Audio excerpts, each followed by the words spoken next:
નમસ્કાર.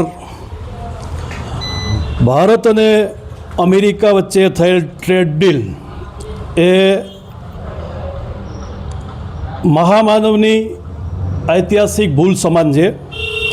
આ trade deal ઉપર હસ્તાક્ષર કરી સરકારે કરોડો કિસાનો, પશુપાલકો અને વેપારીઓ માટે ઘોર ખોદવાનું નિંદનીય કૃત્ય કરેલ છે. આમ આદમી પાર્ટી આ ડીલને સખત શબ્દોમાં એનો વિરોધ કરે છે અને એની નિંદા કરે છે. ટ્રેડ ડીલ થયા પછી જીએસટી અને નોટબંધીને કારણે પરેશાન થયેલ ખેડૂતો અને દેશની જનતા ઉપર આ એક આત્મઘાતક સમાન ગણી શકાય. જીએસટીને કારણે અને નોટબંધીને કારણે જે અર્થતંત્ર પાયમાલી તરફ હતું અને લાખો ખેડૂતોએ આત્મહત્યા કરી છે. આ ડીલ પછી ભારત કદાચ સુસાઇડ હબ બને તો નવાય નહીં. ટ્રેડ ડીલ પછી સરકારમાં જો સહેજ પણ શરમ બચી હોય અને જનતા પ્રત્યે હમદર્દી હોય તો આ ડીલ રદ કરવી જોઈએ એવી આમ આદમી પાર્ટીની અને જનતાની માંગ છે. સરકારના ઘણા બધા જે નિર્ણયો છે એમાં આ મોટામાં મોટી ભૂલ ગણી અને એવું લાગે છે કે ક્યાંક ને ક્યાંક પ્રેશર ટેકનિક નીચે આપણા પીએમ દબાયેલા હોય. એવી તો શું મજબૂરી હતી કે આ મહાસત્તા સામે વિશ્વગુરુ ઘૂંટણીએ પડી ગયા. ઘણી બધી બાબતોની આંકડાકીય માહિતી આપણા સાહેબે આપી છે. હું એક શાયરાના અંદાજમાં ટૂંકમાં વાત કરીશ કે ડોલર સામે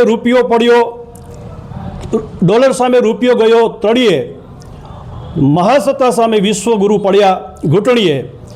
આ મીઠા જેવું મીઠું છે એ કડવું ઝેર થઈ ગયું છે. મોઢામાં ઝેર અને ગોળ ચોંટાડ્યો છે કોણીએ. આવો આ ડીલનો હેતુ લોકો સુધી પહોંચવો જોઈએ. જનતાએ જાગૃત થઈ આંકડાકીય માહિતીઓ ઉપર નજર કરી અને આ બિલનો સખતમાં સખત શબ્દોમાં વિરોધ કરી અને આ બિલ રદ કરવું જોઈએ. આવી આમ આદમી પાર્ટીની માંગ છે. જય હિન્દ, જય કિસાન. હું છું રાજેશભાઈ બારોટ, ઓબીસી પ્રદેશ સચિવ, ઓબીસી મોરચો, આમ આદમી પાર્ટી ગુજરાત. હવે અમારા ઓબીસી સમાજે ખૂબ જ જાગૃત થવાની જરૂર છે. કેમ કે અમારા દેવભૂમિ દ્વારકામાં વસતા 90% જે ઓબીસી સમાજ છે એ નાના ખેડૂતો છે અને નાના ખેડૂતો માટે અત્યારે મોટી ટ્રેડ ડીલ થવા જઈ રહી છે અમેરિકા સાથે. જે અમેરિકા સાથે ટ્રેડ ડીલ થવા જઈ રહી છે એ ટ્રેડ ડીલમાં અમારા ઓબીસી સમાજ અને ખેડૂત સમાજને બહુ મોટું નુકસાન છે. મોટું નુકસાન એટલે કઈ રીતે કે આજે અમેરિકાના મોટા મોટા શ્રીમંત ખેડૂતો કે જેને 30-35 લાખ, 50 લાખ ને 1 કરોડ સુધીની સબસિડીઓ મળતી હોય, તે પોતાનો માલ છે એ હાવ શૂન્ય કક્ષાના ભાવમાં આપણે ઇન્ડિયામાં ઠાલવશે તો આપણા ખેડૂતોને શું માલ મળશે? આપણા ખેડૂતોને શું એનો માલનો ભાવ મળશે? ટેકાના ભાવ જે અત્યારે સરકાર માંડ ખરીદી કરી રહી છે એ પણ બંધ કરી દેશે. આપણે જોઈએ છે કે અમુક જે માલ છે એ ટેકાના ભાવે ખરીદવામાં આવે છે અને એમાં પણ ઘણી ગેરરીતિઓ થતી હોય છે. તો જ્યારે આવો અમેરિકાનો મોટો જથ્થો જે છે એ ભારતમાં આવશે અને એ પણ ઝીરો ડ્યુટીએ, તો ભારતના ખેડૂતો તો પાયમાલ થઈ જશે. એમાં ઓબીસી સમાજ જે અમારો ખેડૂત ઉપર નિર્ભર છે એ પણ પાયમાલ થઈ જશે. તો હું આપણે દરેક ખેડૂતોને આહવાન કરું છું કે જાગૃત બનો.